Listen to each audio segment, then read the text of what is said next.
اس لیے نہیں کہ اس مہینے میں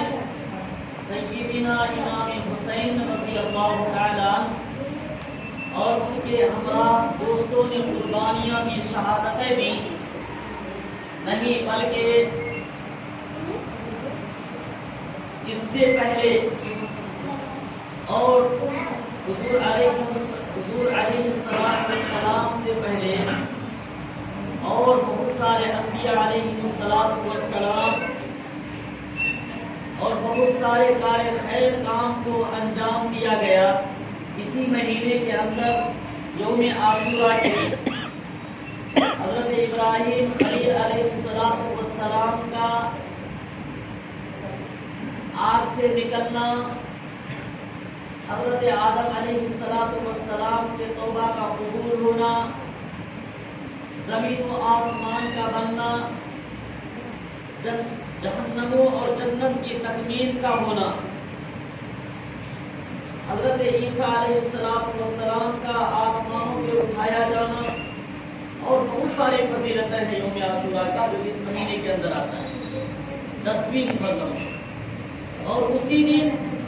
سیدنا امام حسین اور ان کے ساتھیوں کو سرزمین عراق میں کربلا کے میدان میں شہید کیا گیا۔ اس یوم عاشورہ کے دن کی فضیلت پہلے سے ہی بہت زیادہ تھا، اور اس دن ان کی شہادت ہونے کی وجہ سے سیدنا امام حسین کا مقام مرتبہ اور بلند ہو گیا۔ جیسے کہ امت محمدیہ یہ سمجھتی ہے کہ امام حسین اس دن شہید ہوئے اس لیے اس دن کی فضیلت زیادہ ہے۔ یہ خام خیالی اور جہل کی وجہ سے، علم نہ ہونے کی وجہ سے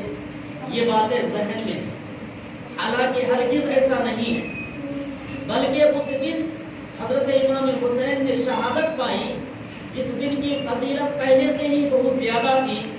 اور اس دن شہادت ہونے کی وجہ سے ان کا مقام اور بلند ہو گیا، اور یہ ان کے لیے خوش قسمتی کی دلیل ہوئی۔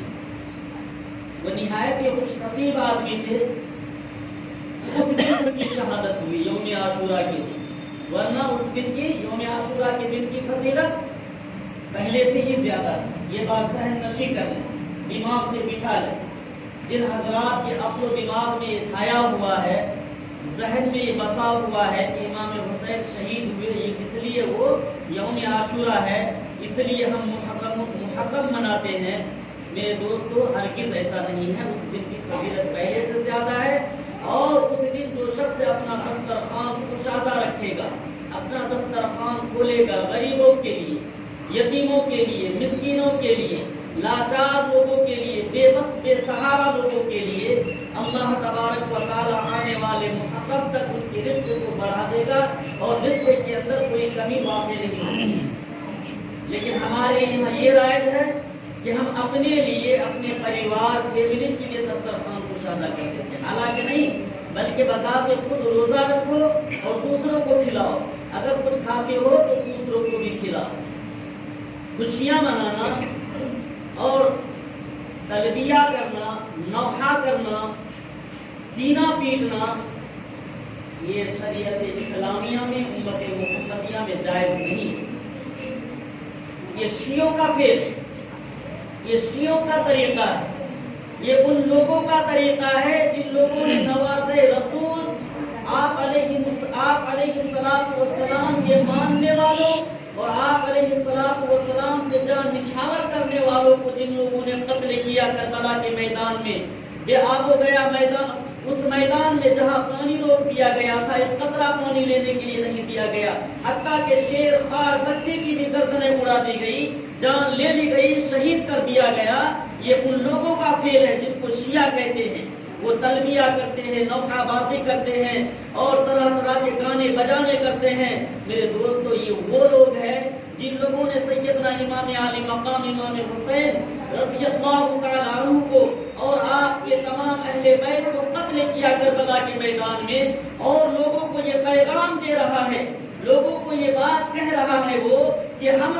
امام حسین سے شیر خدا حضرت علی المرتضی مرتضیٰ سے اور ان کے لاڈلوں سے، ان کے بیٹوں سے، فاطمہ و زہرا کے نور نظروں سے بے انتہا محبت کرتا ہوں۔ تلبیہ اور نوحہ کے ذریعے سے پیغام دینا چاہتا ہے۔ حالانکہ اس امت کو تاریخ معلوم ہے، اس امت کو اتہاس معلوم ہے کہ یہ وہی لوگ ہیں جن لوگوں نے قتل کیا، پھر یہ پیغام دے رہا ہے دغاباز اور غدار دھوکے باز لوگ کوفہ میں بلا کر کے سیدنا امام حسین کو اور اہل بیت کو، آپ کے تمام دوستوں کو مدعو کر کے کہ آپ یہاں آئیے، دین کی دعوت دیجیے، دعوت و تبلیغ کا کام کیجیے۔ یہاں کوئی شریعت بتلانے والا نہیں ہے، یہاں کوئی قرآن پڑھانے والا نہیں ہے، یہاں کوئی نبی کا دین بتلانے والا نہیں ہے۔ آپ یہاں آئیے اور ہم سب کو دین بتلائیے، شریعت بتلائیے، دین پر چلنے کا طریقہ بتلائیے، یہ کہہ کر کے بلایا اور آپ کے ساتھ دغا کی، دھوکہ بازی کی۔ کون لوگ؟ جس کو شیعہ کہتے ہیں،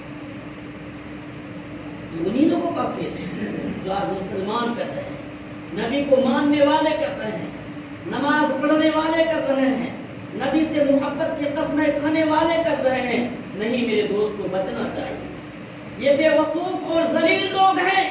جو نوحہ اور تلبیہ کر رہے ہیں۔ حق کو بیان کر دینا چاہتا ہوں میرے دوستو، جب بھی محرم الحرام کے موقع سے میں گھر میں ہوتا ہوں، جہاں کہیں بھی موقع ملتا ہے تو میں بتلاتا ہوں کہ یہ وہ مخالفین امام حسین ہے، یہ امام حسین کے مخالف لوگ ہیں جو امام حسین سے محبت نہیں کرتے۔ خدا کی قسم، یا تو وہ جاہل ہے، وہ علم نہیں جانتے، وہ شریعت نہیں جانتے، وہ تاریخ نہیں جانتے کہ وہ کون کرنے والے لوگ تھے تلبیہ اور نوحہ، اس لیے وہ کر رہے ہیں۔ اگر کوئی شخص جان بوجھ کر کرتا ہے تو یہ امام حسین سے محبت کرنے والے نہیں ہو سکتے۔ یہ ابن سبا کے چال میں شریک رہنے والے لوگ، یہ ابن زیاد کے لشکروں کو ماننے والے لوگ اور ابن زیاد کو ماننے والے لوگ ہیں، جس نے خاندان رسالت معاذ صلی اللہ علیہ وسلم کے خاندان کو مٹانے کی پوری مکمل کوشش کی۔ یہ ان لوگوں کو ماننے والے ہیں۔ ہم کن کو ماننے والے ہیں؟ ہم جن سے محبت کرنے والے ہیں؟ ہم نبی سے محبت کرنے والے ہیں، نبی کے خاندان سے محبت کرنے والے ہیں، نبی کو ماننے والوں سے محبت کرنے والے ہیں، نبی کی باتوں پر عمل کرنے والوں سے ہم محبت کرنے والے لوگ ہیں۔ لیکن ہم کیا کر رہے ہیں؟ وہ لوگ جنہوں نے نبی علیہ السلام کے خاندان کے ساتھ، آپ علیہ السلام کے خون کے ساتھ، آپ علیہ السلام کے بیٹوں کے ساتھ، دامادوں کے ساتھ دغا اور دھوکہ بازی کی۔ وہ ابن سبا جس نے عثمان غنی رضی اللہ تعالیٰ عنہ کو شہید کروایا، اپنے لشکروں کو لے کر ایک چال رچی جس میں دھوکہ تھا، مسلمانوں کو گمراہ کیا۔ میرے دوستو، ایک بات یہ بھی آپ یاد رکھیں، امام حسین کو قتل کرنے والے لوگ اور امام حسین کو اور ان کے دوستوں کو قتل کرنے والے لوگ، آپ یہ جانتے ہوں گے میرے خیال سے، اگر نہیں جانتے ہیں تو آج جان لیجئے کہ وہ لوگ بھی مسلمان تھے، وہ بھی نبی کے کلمہ پڑھنے والے تھے، وہ کوئی عیسائی، کرسچن، غیر مسلم، کافر، مشرک نہیں تھا، وہ بھی نبی کو ماننے والے لوگ تھے، نبی کا کلمہ پڑھنے والے لوگ تھے۔ لیکن ان لوگوں کو گمراہ کیا گیا تھا، ان لوگوں کو سازش میں شریک کیا گیا تھا، وہ لوگ گمراہ ہو گئے، منصب کی لالچ میں، کرسی کی لالچ میں، پیسوں کی لالچ میں، شہرت کی لالچ میں گمراہ ہو گئے اور نبی علیہ السلام کے نوازوں سے اور آپ علیہ السلام کے خاندان کے خون سے اپنے ہاتھ کو رنگ لیا۔ کیا آج نہیں ہو رہا ہے؟ آج لوگ نہیں کر رہے ہیں؟ دنیا میں جتنے بھی بڑے لوگ آئے، نیک لوگ، متقی، پرہیزگار لوگ، ان کے ساتھ دغا کیا گیا۔ آج بھی ہمارے معاشرے میں، سماج کے اندر جو دیندار طبقے کے لوگ ہوتے ہیں، ذاتی مفاد کی خاطر، ذاتی جھگڑوں کی بنیاد پر ان کو نشانہ تنقید بنایا جاتا ہے اور ان کو ذلیل کرنے کی پوری کوشش کی جاتی ہے، حتیٰ کہ بہتوں کو ذلیل کر بھی دیا جاتا ہے ذاتی مفاد کے خاطر۔ امام حسین کو جو قتل کیا گیا اس میں ذاتی ہی مفاد تھا، منصب ہی کی لڑائی تھی۔ خلفاء الراشدین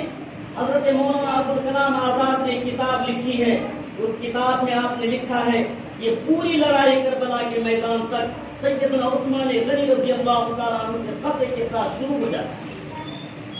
حضرت عثمان غنی رضی اللہ تعالیٰ عنہ کو قتل کیا گیا ان کے قتل کی وجہ سے ایک سازش، ایک غلط فہمی پیدا ہوئی جو ملک شام تک پہنچایا گیا کہ امام حسین کو قتل کرنے میں نعوذ باللہ من ذالک حضرت علی المرتضیٰ کا ہاتھ ہے۔ خدا کی قسم ہرگز ایسا نہیں تھا۔ یہ کہہ کر کے ملک شام تک خبر بھجوایا گیا، آپ کی کٹی ہوئی انگلیوں کو، آپ کی بیوی کی کٹی ہوئی انگلیوں کو اور ان کے وہ خون سے جو زرد جو کپڑا تھا اس میں لپٹ کر کے ملک شام بھیجا گیا۔ جب دربار حضرت امیر معاویہ کے دربار میں اس کو کھولا گیا، اس پوٹلی کو کھولا گیا، حضرت امیر معاویہ رضی اللہ تعالیٰ عنہ آگ بگولا ہو گئے، غصے کی وجہ سے چہرہ سرخ ہو گیا اور پورے مجمع کے اندر سے یہ آواز آنے لگی، انتقام انتقام انتقام کس سے لیا جائے گا؟ مسلمان سے، صحابی رسول سے، جلیل القدر صحابی سے، داماد رسول سے، خون رسول سے، حضرت علی المرتضیٰ سے انتقام لیا جائے گا۔ کیوں؟ اس لیے کہ نعوذ باللہ قتل میں انہی کا ہاتھ ہے۔ یہ غلط فہمی کا شکار کرایا گیا، اس میں ابن سبا کی چال تھی اور وہیں سے یہ لڑائی شروع ہوتی ہے اور کربلا کے میدان تک امام حسین رضی اللہ تعالیٰ عنہ کے قتل تک وہی لڑائی ہوتی ہے۔ تو میرے دوستو، مسلمان کبھی بھی کوئی غلط کام کرتا ہے، کوئی بھی برائی میں ملوث ہوتا ہے، یہ غلط فہمی کی شکار ہو جاتا ہے۔ اس لیے علماء بار بار ان کو سمجھاتے ہیں کہ غلط فہمی کے شکار مت ہو، یہ ناجائز کام ہے،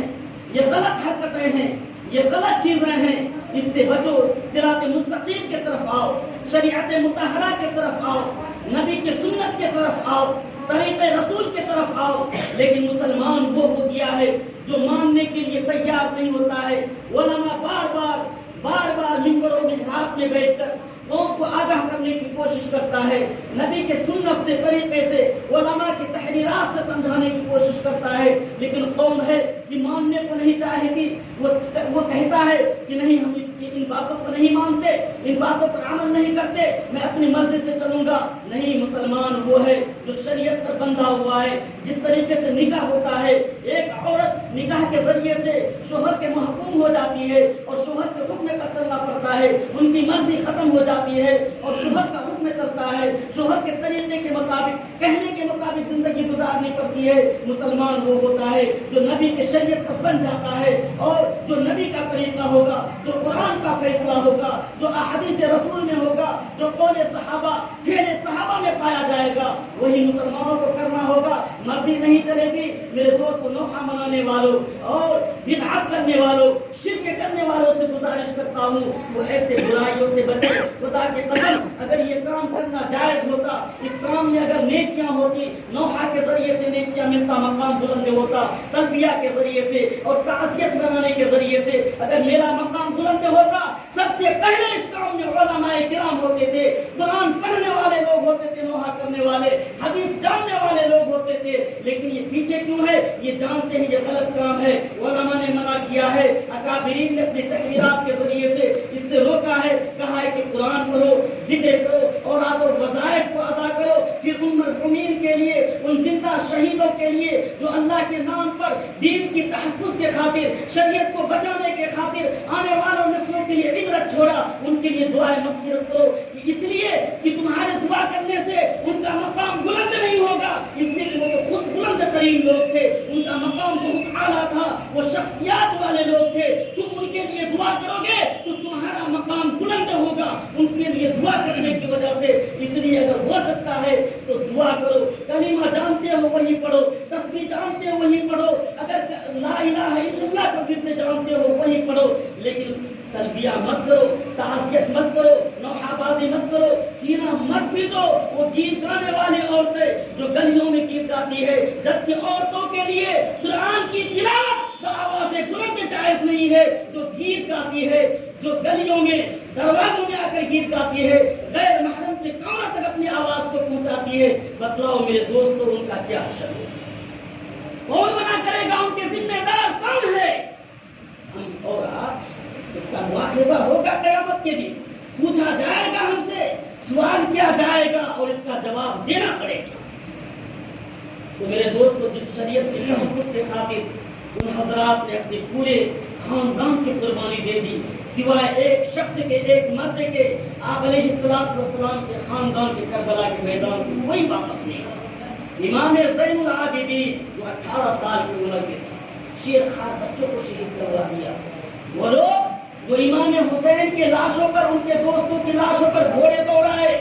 ابن زیاد کے ماننے والے، ان کے کتوں نے حضرت امام حسین کے لاشوں پر، آپ کے بچوں پر، آپ کی عورتوں کو ننگا کرنے کی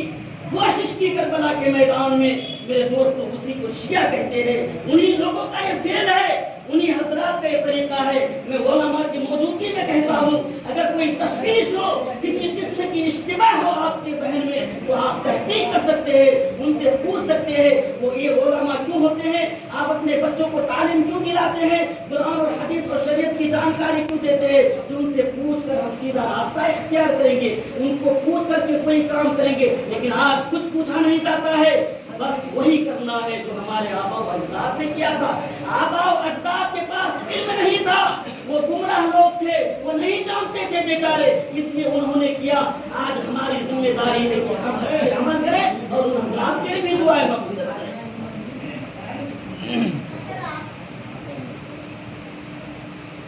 عزیز دوستو، محترم اور بزرگوں، آپ حضرات سمجھدار ہیں، عقل والے ہیں، ہمارے یہاں الحمدللہ علماء کی کوئی کمی نہیں ہے۔ کوئی بھی کام کرتے ہیں تو جاننے والوں سے پوچھئے جو شریعت کو جانتا ہے کہ ہم یہ کام کر رہے ہیں، کیا یہ جائز ہے یا ناجائز ہے، پوچھ کر کے پھر کریں۔